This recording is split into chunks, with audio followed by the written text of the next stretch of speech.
Masai di Kompas Petang, Saudara, Pemprov DKI Jakarta kembali akan menggelar razia protokol kesehatan khususnya selama pelaksanaan PPKM level 3 di ibu kota. Hal ini disebutkan Wakil Gubernur DKI Jakarta Ahmad Riza Patria yang tidak akan segan memberikan sanksi denda hingga pencabutan izin usaha bagi yang melanggar aturan berulang kali. Selain itu, Pemprov DKI bersama dengan aparat terkait juga akan membatasi mobilitas masyarakat, salah satunya dengan melakukan Car Free Night.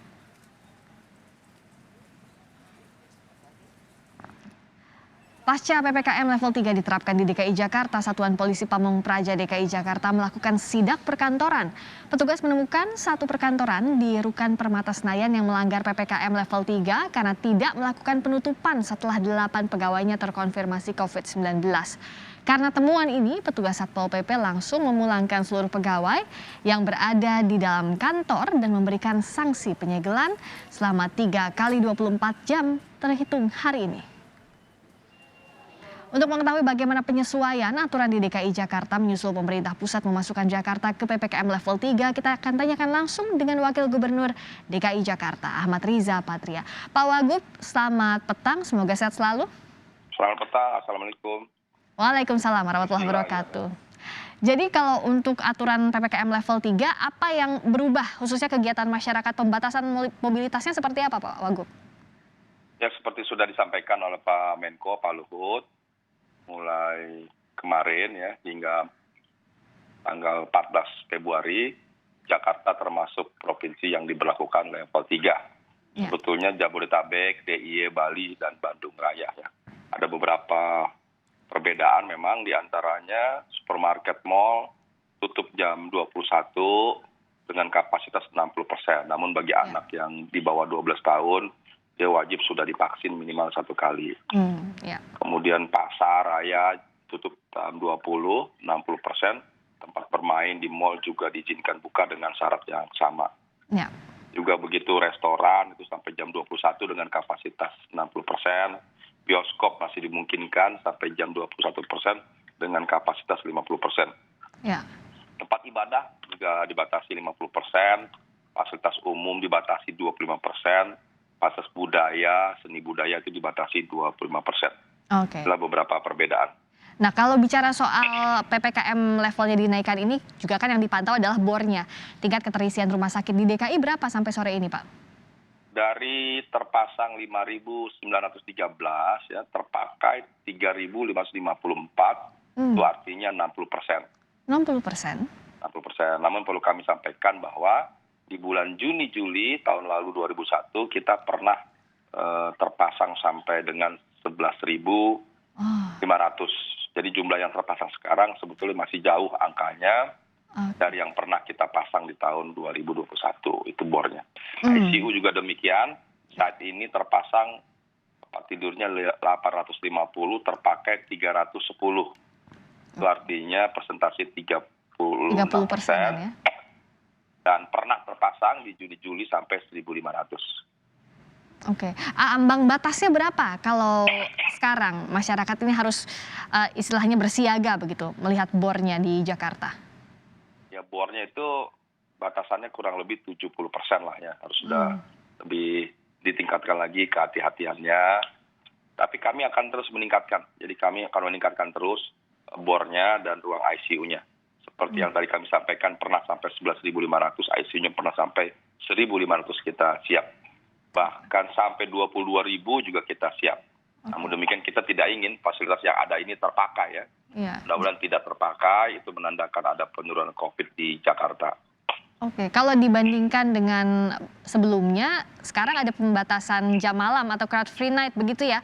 Pak Wagub, ini apakah dianggap efektif mengurangi di titik-titik, ada 10 titik masuk itu?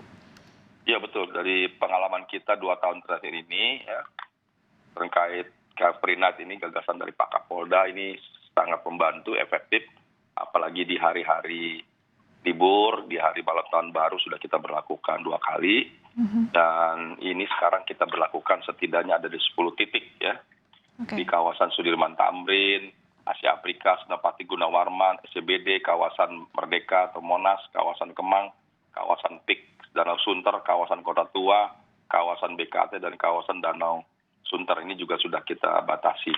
Jadi mudah-mudahan dengan berlakunya CFN ini dapat mengurangi kerumunan yang sering terjadi di daerah-daerah tersebut. Dan pada akhirnya kita harapkan terjadi penurunan COVID di Jakarta. Bicara soal kerumunan, ada razia juga yang dilakukan Pak Wagub beberapa waktu terakhir. Sejauh ini banyakkah yang melanggar? Sanksi paling tegas apa yang sudah diberikan?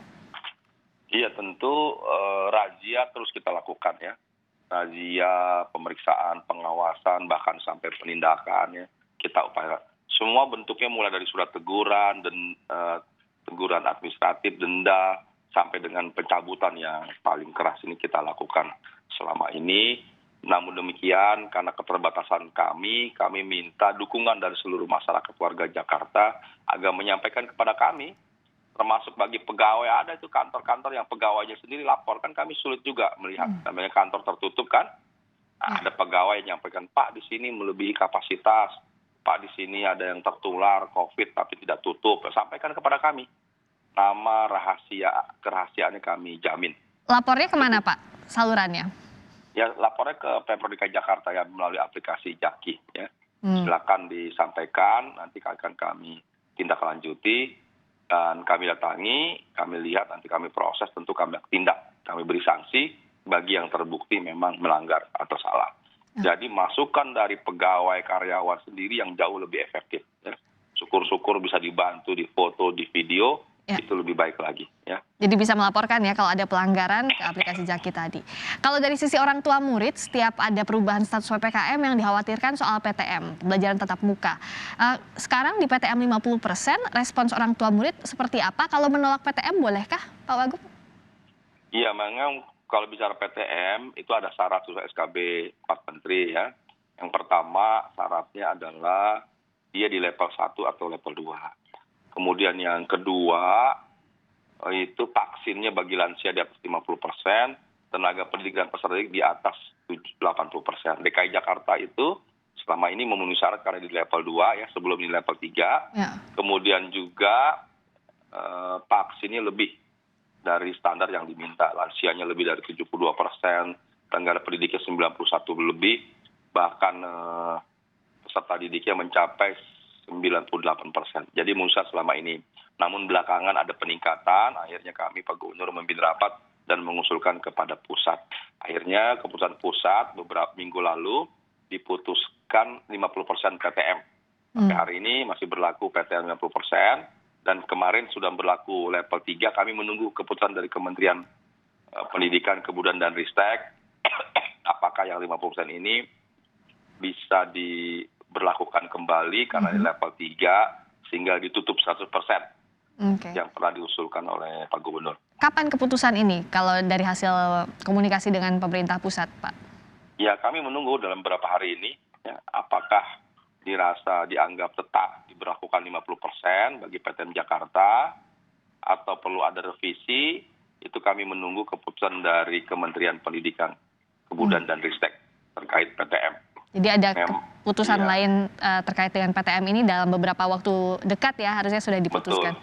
Betul. Yang kedua, memang sekalipun diberlakukan PTM 100% atau 50%, sesungguhnya sejak awal orang tua murid diberi kesempatan, ya, kebebasan dan kewenangan untuk menyampaikan kepada sekolah bahwa anaknya karena khawatir terkena COVID dan lain sebagainya, silakan itu belajar di rumah. Itu kami terima dan akan kami tetap berikan pengajaran secara jarak jauh atau PJJ. Oke, jadi kebebasan memilih itu walaupun kemarin sempat 100% juga masih bisa diterapkan begitu ya kalau ada orang tua yang masih khawatir dan memilih PJJ. Berikutnya soal vaksinasi, ini kan jadi salah satu hal yang harus dikebut begitu ya untuk lansia terutama dan anak-anak. Sudah sejauh apa di DKI Jakarta baik itu vaksinasi di dosis lengkap maupun booster? Ya, terkait boosternya sudah mencapai 798.341. Ini terus kita kejar percepatan booster. Berapa persen artinya itu Pak? Ini sebenarnya bukannya bukan yang sulit itu bukan pelaksanaan vaksinnya, tapi justru menghadirkan orang-orang tua lansia ini. Untuk itu kami minta kepada seluruh warga yang di rumahnya ada orang tua, kakek, nenek, atau paman apapun itu yang berusia lansia agar segera dilaporkan atau dibawa, diajak, dibujuk ke tempat-tempat pelaksanaan vaksin untuk dapat vaksin. Bagi yang belum mendapatkan panggilan ya. Kalau ada panggilan segera. Jadi kami ingin melakukan percepatan. Terkait vaksin Persentasenya? bagi orang tua. Persentasenya apakah sudah bisa Kemudian juga diketahui kalau berapa capaiannya? kalau bagi usia 6 sampai 11 tahun Ya. itu juga sudah banyak sekali di sini, sudah 70% lebih. Oh, oke. Dosis satunya, dosis duanya sudah 45% lebih bagi anak-anak nih. Anak-anak juga memang belum 100%. Tapi yang lain DKI Jakarta sudah lebih dari 120%. Jadi yang kita kejar nih sekarang tinggal anak-anak dan juga orang tua. Tapi stok vaksinnya memadaikah untuk Stok melengkapi vaksin dosis tidak- dan juga booster? Stok vaksin tidak ada masalah di DKI Jakarta. Termasuk juga merata ya Pak Wagub ya diberikannya? Ya, vaksin nggak ada masalah, nggak ada masalah. Tenaga kesehatan, tempat pelayanan kesehatan juga tidak ada masalah. Tinggal dukungan dari kita semua warga agar mampu meyakinkan orang tua, kakek nenek agar dibawa. Ya. Karena kadang-kadang juga orang tuanya Ya. tidak mau karena khawatir. Jadi dibujuk untuk mau divaksinasi Ya, begitu ya. Kalau terakhir tentu Pak, nanti tentu dengan rekomendasi dokter ya, dokter akan mengetahui riwayat kesehatan dan sebagainya. pengecekan tetap di awal ya. Terakhir Pak Wagub, pesannya untuk warga di PPKM level 3 apa yang berbeda, apa yang harus dijaga lebih lagi? Ya, jadi terkait pelaksanaan level 3, kita pernah sebelumnya di level 3 ya, tentu ada pengurangan pembatasan kapasitas kita kurangi, pengurangan juga jam operasional semakin kita kurangi, dan seperti yang sudah disampaikan juga bahkan Pak Jokowi berkali-kali mengingatkan kalau bisa bekerja pun bekerja melalui Zoom atau di rumah ya, melalui online. Kemudian kami minta juga tidak perlu keluar rumah lah kecuali yang sangat penting dan genting, terlebih bagi anak-anak dan orang tua yang lansia.